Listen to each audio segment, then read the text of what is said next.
Praise the Lord. Sa mga kapatid, para sa ating Morning Revival Preview, panibagong linggo na naman tayo. At syempre, bawat linggo ay may pamagat. So gusto ko munang basahin sa inyo ang pamagat para sa linggong ito. So, we are on week 5. Ang pamagat ay Christ as the one who gives us rest. So ang topic dito sa linggong ito ay rest, kapahingahan. Na sinasabi rito sa title natin, si Kristo ang isa na makapagbibigay sa atin ng kapahingahan. So pwede kong sabihin na lahat ng tao kailangan to. Kailangan natin ng kapahingahan. Pero hindi basta kapahingahan. Kapahingahan na nanggagaling sa Panginoon. So yan ang kailangan natin.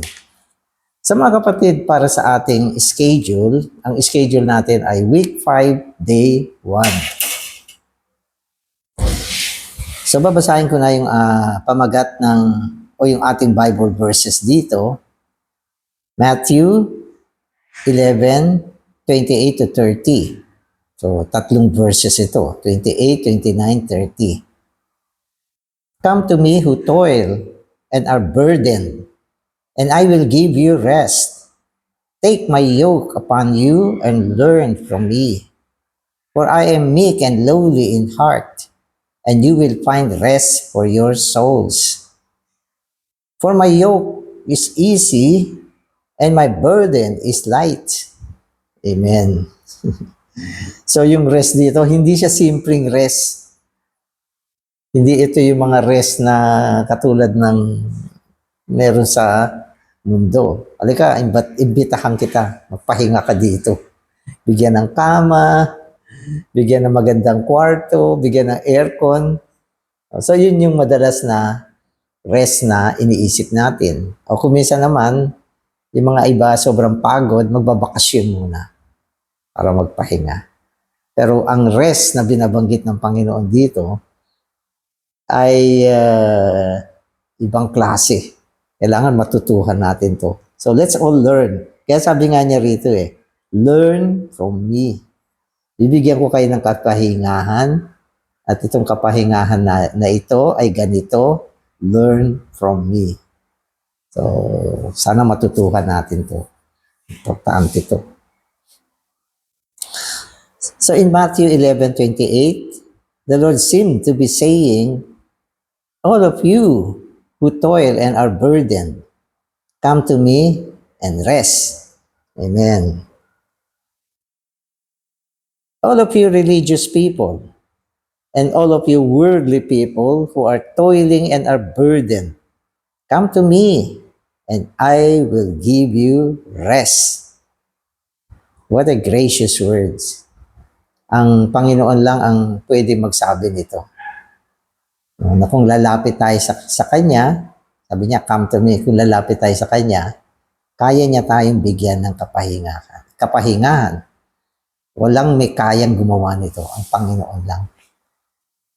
Hindi ka makakahanap ng tao sa mundo na sasabihin sa'yo, alika.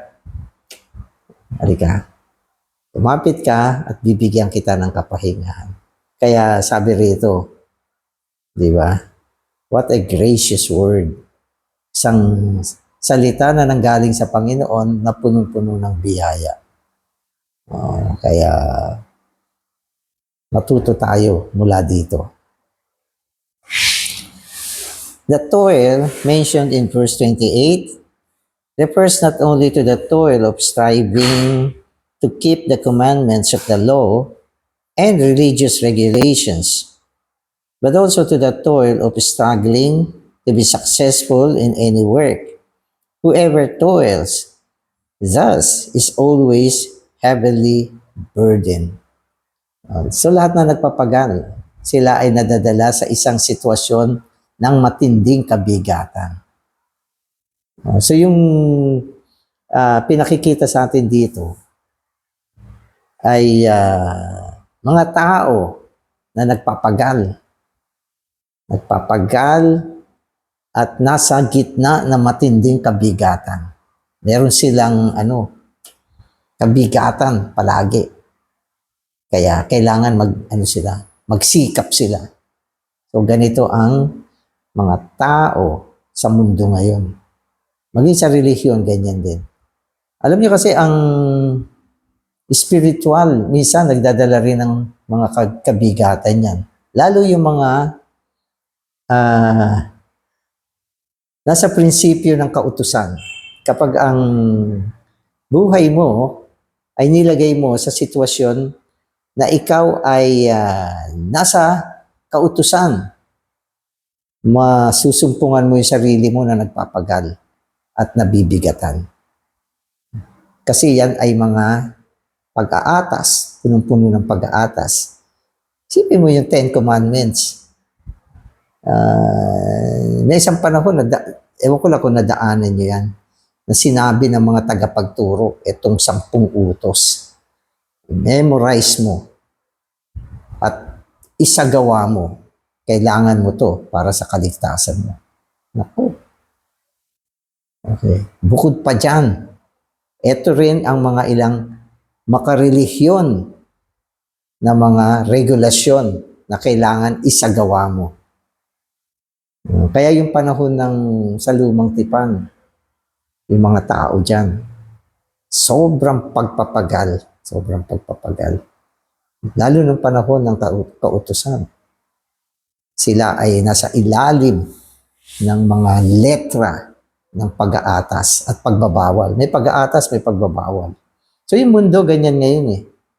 May pag-aatas, may pagbabawal. Ito, gagawin mo. Ito, huwag mong gagawin. Kaya sa gitna ng mga ganyang kondisyon, ito ay lumilikha ng mga pressure sa katawan natin, sa buhay natin. Kaya ang tao ay nalalagay sa isang sitwasyon na siya ay nagpapagal at nabibigat ang dubha. At bukod pa dyan, meron din mga bagay sa buhay niya na kailangan niya magsikap. Magsikap. Kaya punong-puno ng kabalisahan ng buhay ng tao. Lalo na sa panahon ngayon.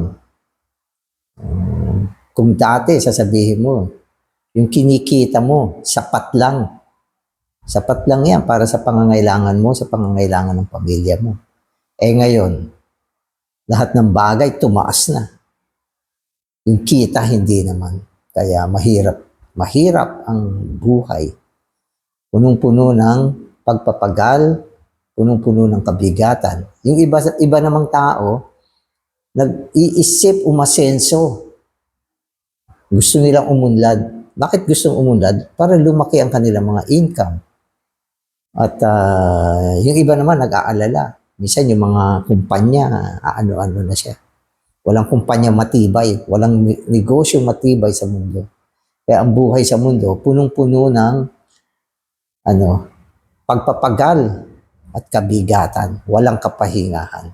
Pero nandito ang Panginoon, sinabi niya. Lumapit kayo sa akin. Bibigyan ko kayo ng kapahingahan. Amen. Pero kailangan matuto tayo. Kung hindi mo natutuhan itong sinasabi ng Panginoon, walang kapahingahan para sa iyo. Hindi ito ordinaryong bagay. After the Lord extolled the Father, acknowledging the Father's way, and declaring the divine economy, He called this kind of people to come to Him for rest. Rest refers not only to being set free from the toil and burden under the law or religion, or under any work or responsibility, but also to perfect peace and full satisfaction. Tama naman yun. Yung rest ay tayo'y mapalaya sa mga kabigatan, sa mga pagpapagal, sa kabigatan, ang hirap niyan. No? At mapalaya rin sa mga regulasyon. No? At marami mga responsibilidad. Pero sabi niya, ang totoong rest ay perfect peace and full satisfaction. No? Minsan, pwede na Wala naman tayong problema sa pangangailangan. Sapat ang iyong pananalapi, meron ka na halos lahat ng kailangan mo, meron na yan. Pero hindi nangangahulugan, may pahinga ka. Alam niyo kung bakit? Kasi wala kang perfect peace at full satisfaction. So yan, pag wala ka niyan, wala ka ring rest. Perfect peace. Oo. Ganyan. Pag wala kang kapayapaan, hindi lang kapayapaan, perfect na kapayapaan, sabi niya. Tapos wala kang full satisfaction, hindi ka nasisiyahan sa sitwasyon mo. Wala kang peace. Wala kang peace. Kaya maraming pwedeng maging sanhi kung bakit wala tayong rest. Hindi lang yung pagpapagal, hindi lang yung matinding kabigatan sa buhay, hindi lang yung mga responsibilidad, hindi lang yung sanhi ng mga obligasyon, makarelihiyoso, mga obligasyon sa mga regulasyon sa buhay, hindi lang yan. Hindi lang yan. Maaaring sabihin natin, isang dahilan bakit walang peace ang tao. Kasi wala siyang perfect peace. At ano bang dahilan bakit ang tao ay walang perfect peace? Madaming dahilan bakit wala siyang peace.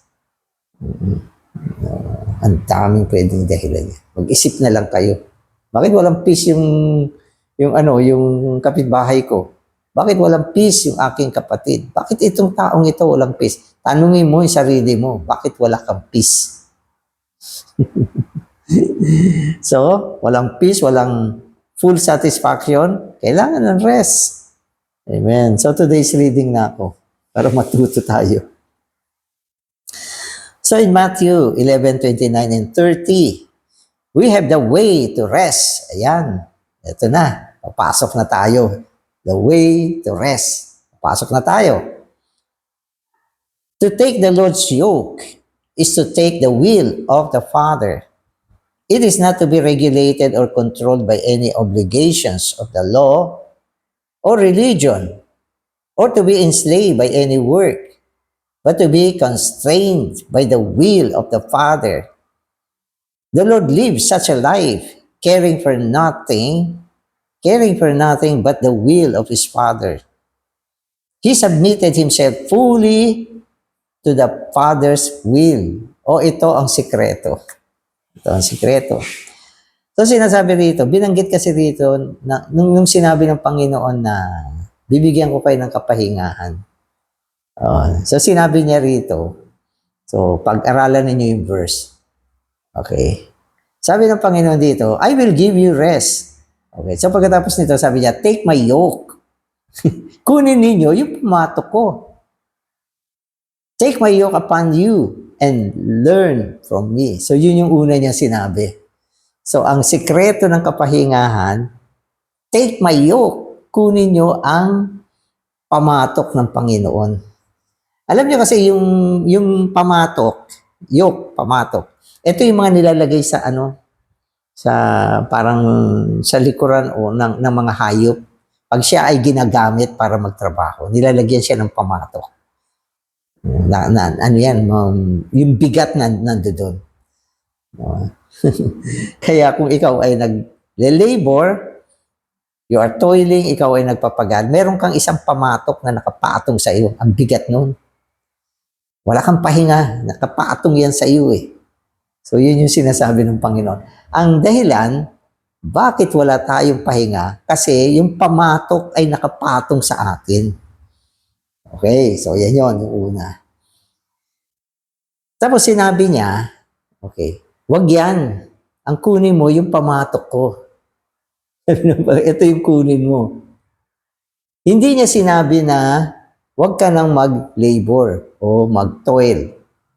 At hindi niya sinabi, alisin mo na yung pamatok mo para walang mabigat. Hindi, ang sabi niya, kunin mo itong pamatok ko. Sabi niya gano'n. So yun yung unang kailangan ma-learn natin. Ibig sabihin, Huwag tayo maglagay ng pamatok na hindi ang pamatok ng Panginoon. Amen. Tapos dito, binanggit sa atin, yung pamatok ng Panginoon ay tumutukoy sa kalooban ng Ama. Nang ibig sabihin, bagamat nung nandito ang Panginoon, merong pamatok na nakalagay sa Kanya, may gawain na kailangan niyang gawin, pero ito ay ang kalooban ng Ama.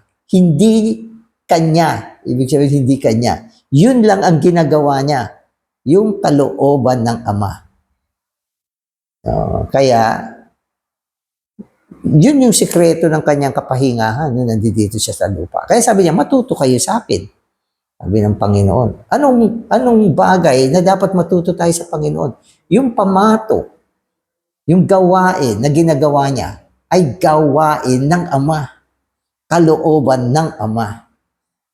Kaya sinasabi ng Panginoon, ganyan din kayo. Okay. Dapat ang inyong pagsasagawa ng lahat ng klaseng gawain, okay, dapat siya ay kalooban ng Ama. So hindi ka mabibigatan. Ibig sabihin, hindi ka mabibigatan. Pag ganyan ang buhay mo, ang lahat ng ginagawa mo sa buhay mo ay nakapaloob sa kalooban ng Ama, magaang yan. Bakit wala tayong kapahingahan? Bakit nabibigatan tayo? Kasi yung ating pamatok ay hindi ang pamatok ng Panginoon na tumutukoy sa kalooban ng Ama. So mula ngayon, mga kapatid, palitan ninyo yung inyong pamatok. Kunin natin yung pamatok ng Panginoon. Matuto tayo sa Panginoon. Okay, so ulitin ko, sabi niya, take my yoke, yung pamatok ko, take it. Kunin mo ito. Sabi niya gano'n. And learn from me. Matuto kayo mula sa akin. Amen. Kasi nung araw, napakasimple sa atin ang verse na ito. Ay, bibigyan tayo ng Panginoon ng rest. Ano gagawin natin? In the Spirit. In the Spirit. O, tama rin naman. Meron din naman konting rest yan. Papasok ka sa Espiritu, o Panginoong Jesus, pinaghalong Espiritu. Pero hindi, mas malalim ito. Sinasabi niya, dapat ang pamatok mo ay ang pamatok ng Panginoon. Ang pamatok ng Panginoon ay ang will ng Ama. Applicable nito, lalo na doon sa mga naglilingkod sa Panginoon. Minsan may mga naglilingkod sa Panginoon, kala mo lang napaka-okay na nila. Napaka-okay na nila. Pero sa kabila niya, bigat na bigat sila. May problema ang kanilang pamatok. Ibig sabihin, ang direksyon ng kanilang paglilingkod, hindi ayon sa kalooban ng Ama.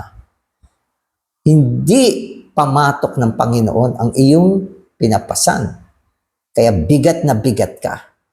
Kasi alam niyo, pag ang ginagawa mo ay kalooban ng Ama, kalooban niya yan.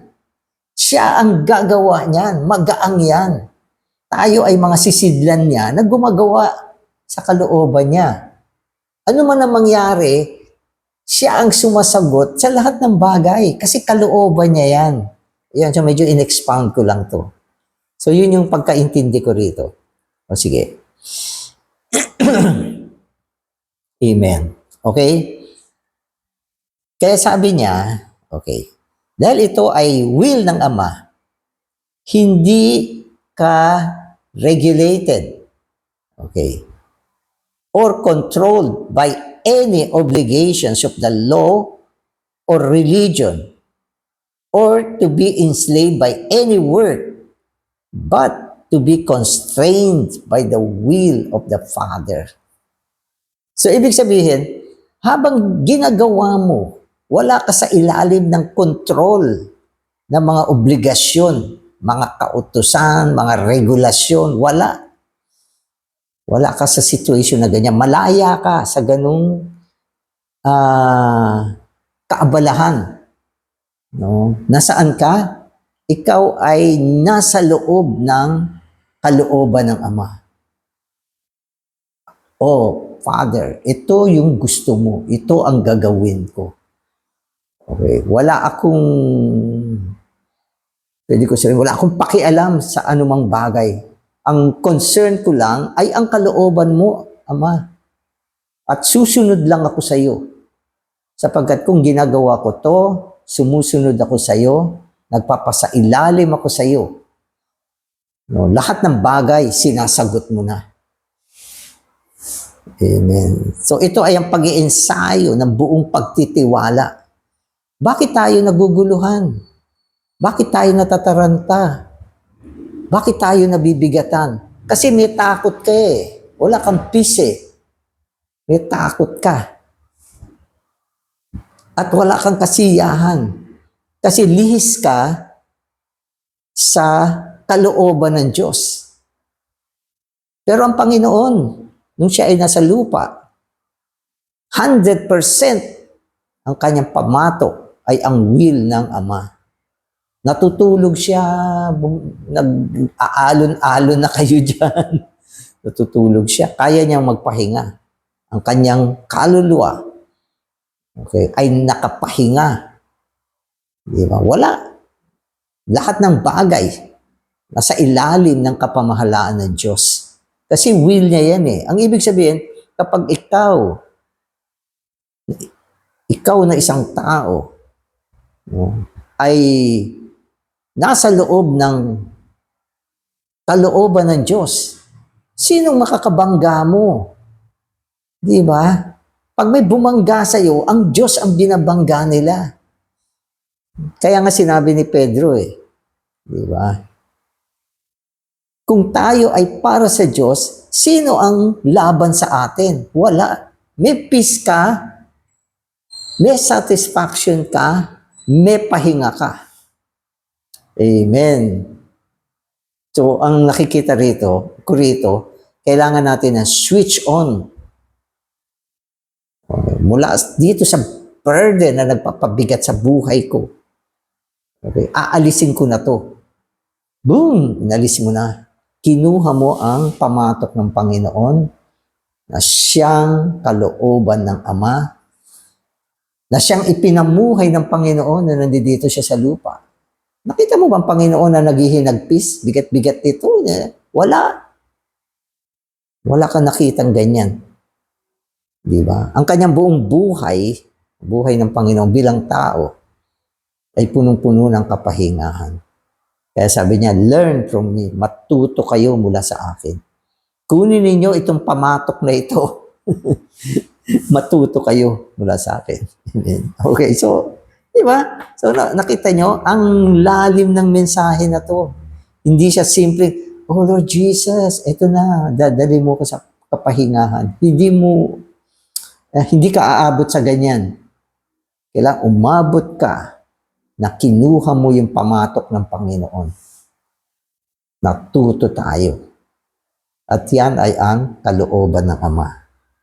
Amen. Amen. Okay, so, basahin ko uli para maging clear sa atin. Kasi ako, natututo din ako mula rito. Hindi ko lang to sinasabi para matuto kayo. Pati ako, natututo ko. Minsan, ang dami kong ginagawa. Bigat na bigat din ako. Amen. Okay. Ulitin ko.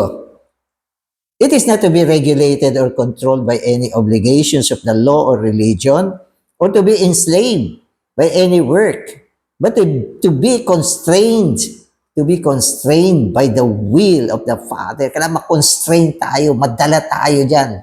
Kung sabi mong yung salitang kinaladkad ka dyan, constrain. Saan? Tungo sa will of the Father. The Lord lived such a life, caring for nothing but the will of His Father. He submitted Himself fully to the Father's will. Amen. So yun yung sikreto ng Panginoon. Pag tinanong mo siya, Panginoon, ang payapa ng buhay mo. Panginoon, ang hindi ka, parang lagi kang nasa atmosphere ng, perfect peace, full satisfaction. Ano ba yan? Ano ba yung sikreto niyan? Eto, sabi niya. Kunin mo yung yoke ko. Matuto ka sa akin. At ito ay ang will ng Ama. Na sa buong buhay ng Panginoon, wala siyang concern. Ang gusto lang niya ay magpasakop. Magpasakop, sumunod sa kalooban ng Diyos. Kaya naging payapa ang buhay niya. At ito din ang pinipresent niya na daan ng kapayapaan para sa ating lahat. Amen. So, hence, he asks us to learn from him. God's will is our yoke. What is our yoke? God's will. So, sabi mo, Brother Danny, ano ba yung yoke na yan? God's will. Yan ang tinalagang pamatok mo. God's will. Amen. Young people, do not think that you are so free or liberated. In the Lord's recovery, we all have been yoked. How good it is to be yoked. Meron na eh. Ibig sabihin, we have been yoked. Nilagay na yan ng Panginoon sa atin. Mula nung naligtas tayo, nilagay niya itong yoke na ito sa atin. Kaya lang, bulag tayo. Hindi natin nakita na yan pala ang dapat na maging pamatok natin. Huwag mo siyang baliwalain. Sapagkat kung nalihis ka mula sa pamatok na ito, hahantong ito sa masalimuot na buhay. Walang kapayapaan, walang satisfaction, walang kapahingahan. Kaya yung buong buhay natin, meron lang tayong isang hinahanap lagi. Panginoon, ano ang kalooban mo? Natatandaan ko yung mga past MR natin, yan ang tinalakay natin. Ang kalooban ng Diyos. I-review niyo yun. Makakatulong yan dito sa topic na to. Sapagkat pinag-uusapan dito yung kalooban ng Diyos bilang ating pamatok. Amen. The Lord's yoke is easy and His burden is light.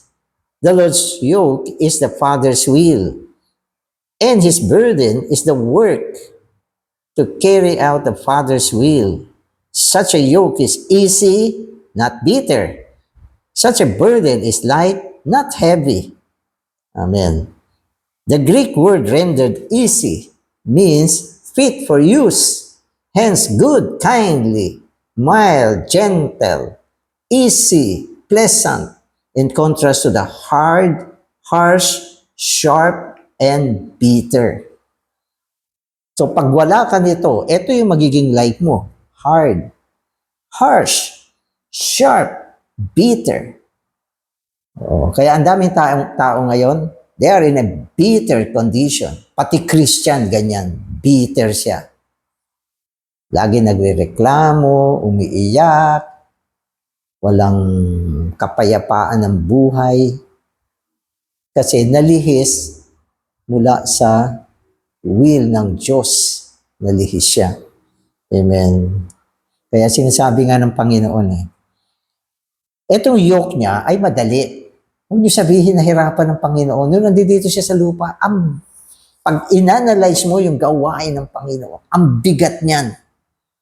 Ang bigat niyan. Pero sabi niya, easy.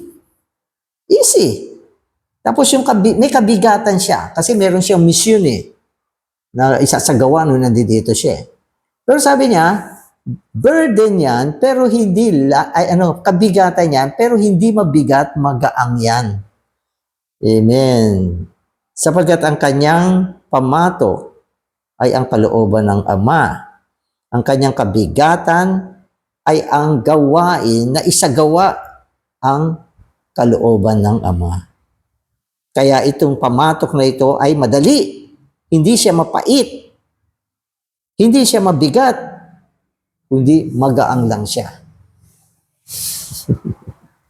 Amen. Alam niyo, yung mga totoong mga naglingkod sa Panginoon, yung mga totoo na talaga nahanap nila yung kalooban ng Diyos sa buhay nila. Napakapayapa ng buhay nila. Hindi ko sasabihin sumagana sila dahil naglingkod sila sa Panginoon. Hindi. Dumaan din sila sa mga problema ng buhay.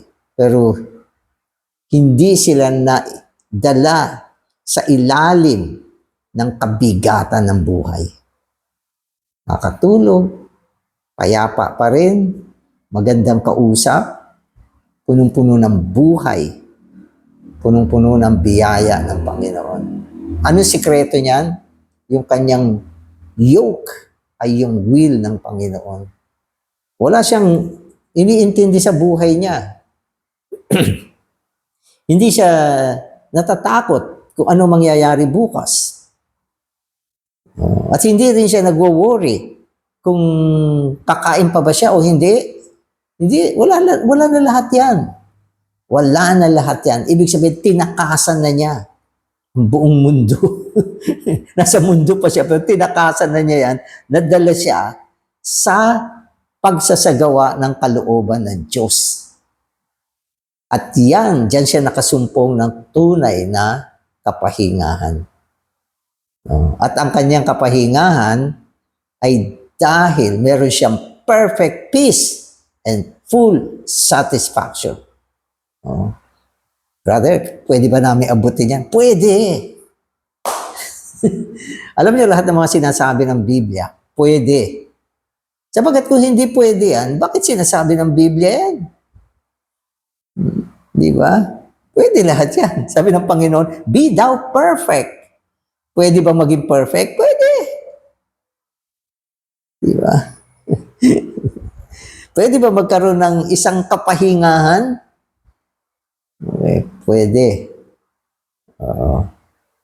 Kung kukunin mo yung pamatok ng Panginoon.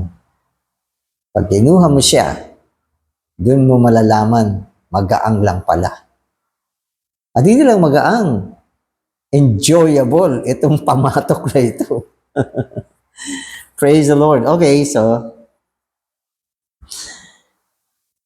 if we are opposed as we minister, and we resist, we will not have peace.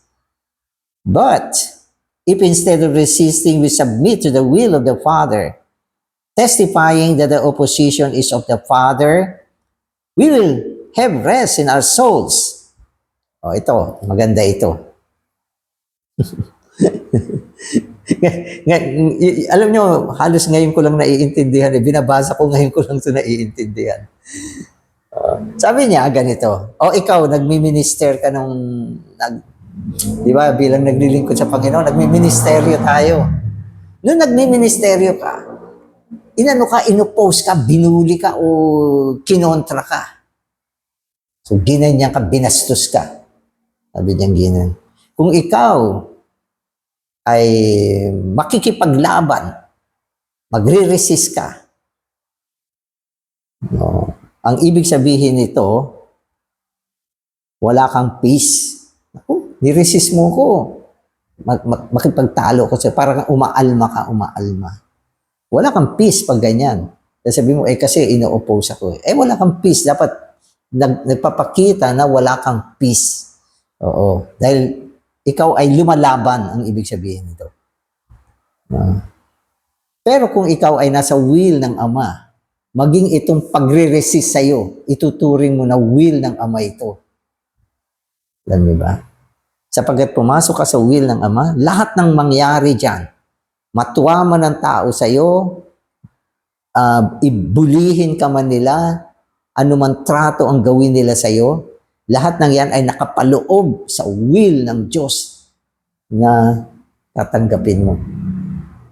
Hindi ka ma-apektuhan. Kinokontra ako ng mga tao. Salamat, Aba, Ama. Alam ko ito ay bahagi ng will mo. Di ba? Kaya yung krus yung krus ay will ng Ama yun. Tinanggap ng Panginoon. Nagpaubaya siya ron.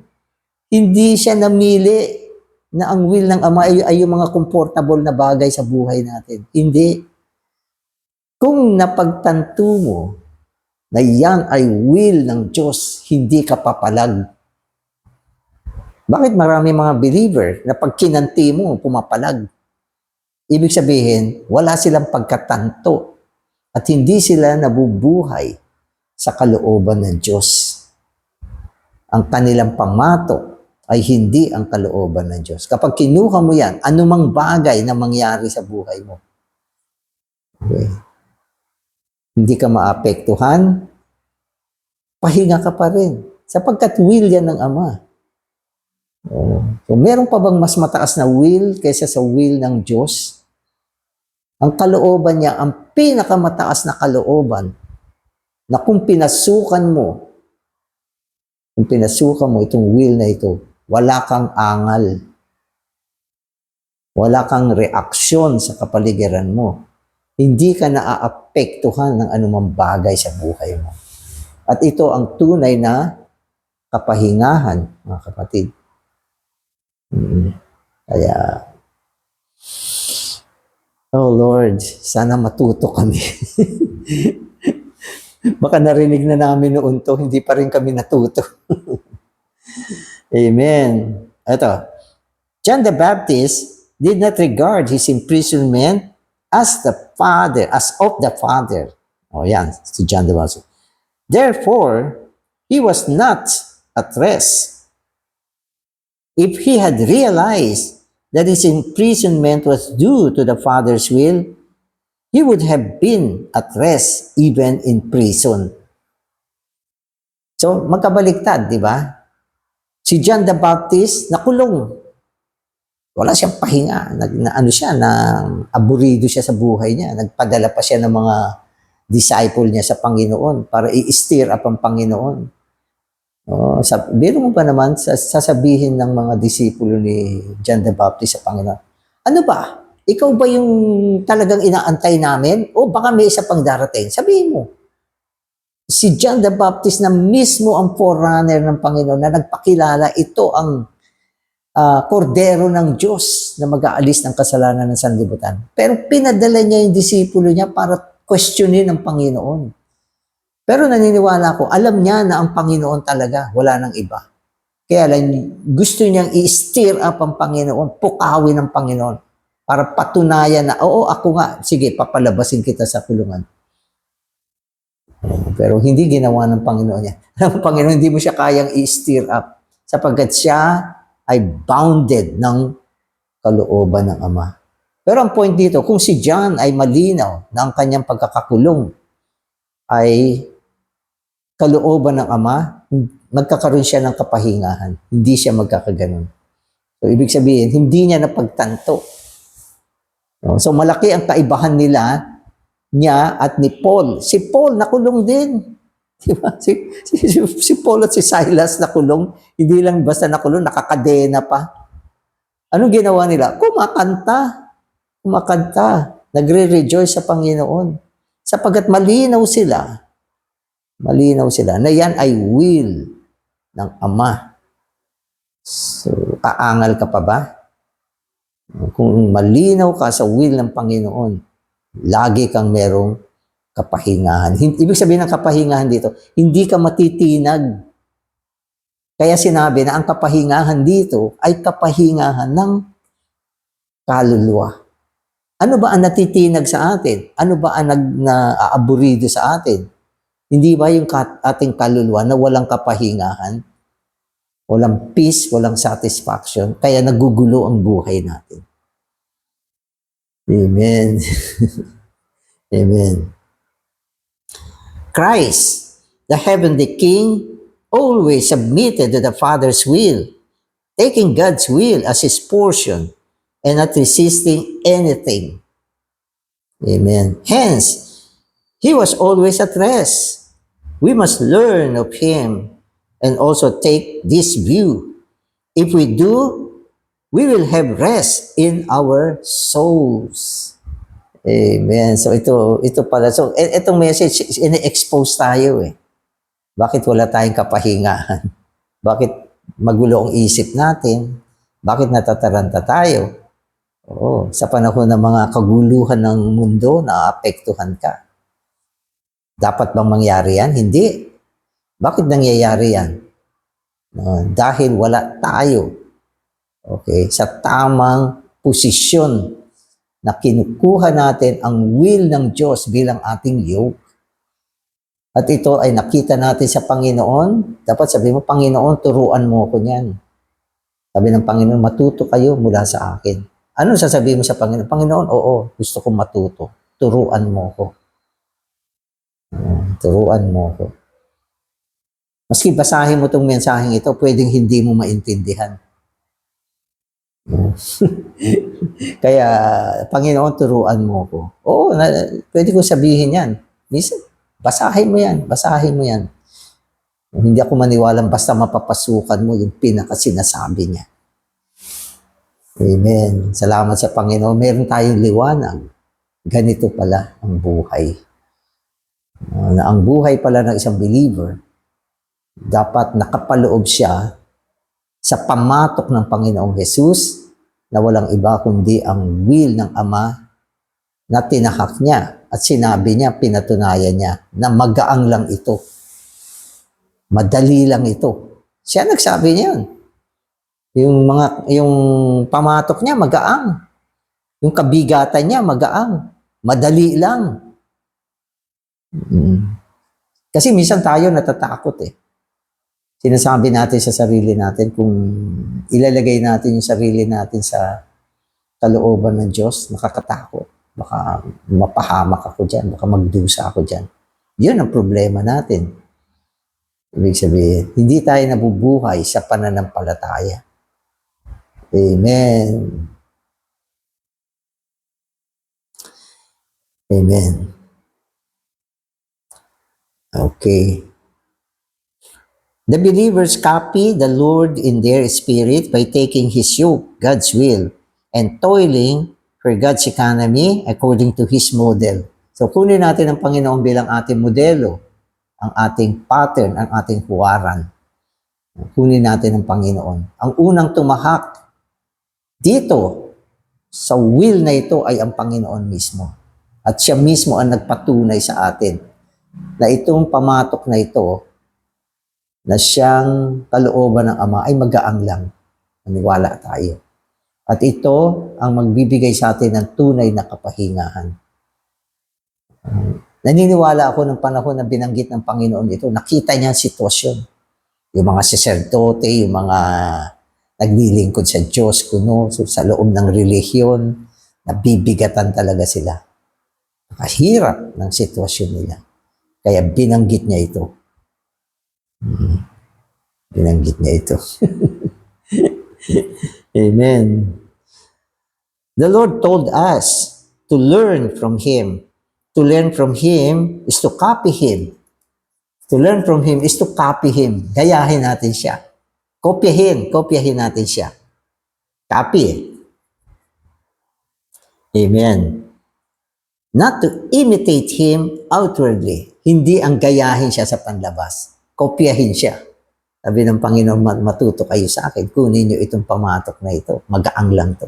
Kaya, kopyahin natin yung ginawa niya na yung pamatok na yan ang naging pamumuhay niya. Yan ay ang kalooban ng Ama na siyang tinahak niya sa kanyang buhay. Matuto tayo sa kanya. Kopyahin natin siya. Hindi gayahin. Hindi natin siya kayang gayahin. In this way, we become His duplication and mass reproduction. Ang kailangan ng Panginoon ay ang mga duplication, pagpaparami niya, mass production, ang mga naging mga katulad ng Panginoon. Una niyang tinahak itong will ng Ama. Gusto rin niya na marami mga tao na gumaya sa Kanya, maging katulad niya na tumatahak sa will ng Ama. Ang dami dapat natin. Isang klaseng pamatok lang ang will ng Ama ang nakapatong sa atin lahat. Sama-sama tayo dyan. Brother, kumusta na? Ito, will ng Ama. Kaya yung church life ang saya.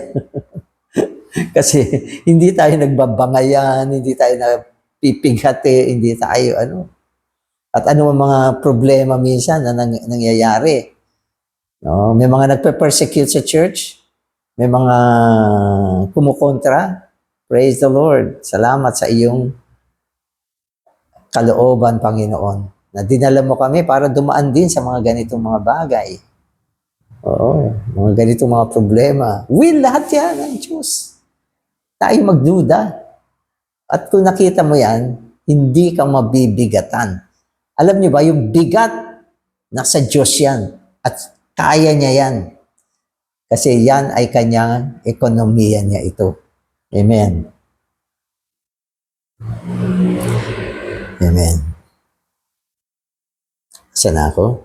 Okay, so ito. The first requirement in learning from Him is to take His yoke, which is God's will. So yun yung first. Paano mo malelearn? Paano ang daan ng kapahingahan? Take His yoke. Yan ang una. Kunin mo yung kanyang pamatok na siyang kalooban ng Ama. Kunin mo, ibig sabihin, ang kunin mo, yung kalooban ng Ama. Yan ang kunin mo. Dapat yan ang pamatok natin. Yan ang direction natin. Yan ang work natin. No? Yan ang nakaka-occupy sa atin. Yung will ng Ama. Diyan lang tayo concerned. No? At wala nang iba. So yun yung una sinasabi niya. God's will has to yoke us. Amen. And we have to put our neck into this yoke. Amen. So, ibibigay mo ba yung leeg mo dito sa yoke na ito? Dapat bigay mo. Hayaan mo na ilagay ng Panginoon yung yoke, yung pamatok na ito, na will niya sa ating leeg. Huwag mong ilayo yung leeg mo. Ito, Panginoon, ilagay mo yung yoke. Huwag ka matakot. Amen. 70 years ago, as a young man, I took the yoke of Jesus. That yoke has protected me for the past 70 years. Si Brother Lito. Nag-umpisa nung kabataan niya dahil sa ang kanyang pamatok ay ang pamatok ni Jesus. Buong 70 years ng kanyang paglilingkod hanggang sinusulat niya, binigay niya ito. 70 years. Ito ang nagbigay sa kanya ng proteksyon. Ibig sabihin, dumaan siya sa maraming mga masasalimuot na bagay sa panahon ng kanyang paglilingkod. Ang buong recovery, no? Tumitingin sa kanya, Brother Lee. Pero sabi ng mga nakakakilala kay Brother Lee, pagdating ng gabi at inunat na niya yung katawan niya, pahingang-pahinga na siya. Amen. 70 years. Una, nakita natin ito sa buhay ng Panginoon. At ito ay pinatunayan din ni Brother Witness Lee na naglingkod sa Panginoon ng 70 years. We also need to be those who toil for God's economy. All the worldly people are toiling and are burdened in many things. They are very busy. The Lord is calling those who are toiling, who are burdened, and who have no rest or satisfaction to come to Him so that He can give them the real rest with satisfaction. Maski sino, pwede. Pumunta ka sa Panginoon at matuto ka sa Kanya, masusumpungan mo ang tunay na kapahingahan at kasiyahan. Amen. Pero kung hindi mo ito nakita, natutuhan, hindi mo tinahak ng landas na ito, ang buong buhay mo ay isang pamumuhay ng pagpapagal at kabigatan. Wala kang kapahingahan. Amen. So, yan yung pinakita. Kaya, hindi ganun kasimple. Come to me, and I will give you rest. May karugtong pa yan. Take my yoke upon you and learn from me. Amen. Amen. So the rest without satisfaction is not the real rest. We take His yoke and toil for God's economy according to His model, following Him in His footsteps. So mga kapatid, ngayon nandito tayo sa ekonomiya ng Diyos. Tinawag tayo sa loob ng church life. Sa loob ng church life, hindi tayo pastoral system. Lahat tayo ay mga servant ng Panginoon. Maglilingkod, subalit sa panahon ng ating paglilingkod, Dapat napuprotektahan ka ng kalooban ng Diyos. Amen. Amen.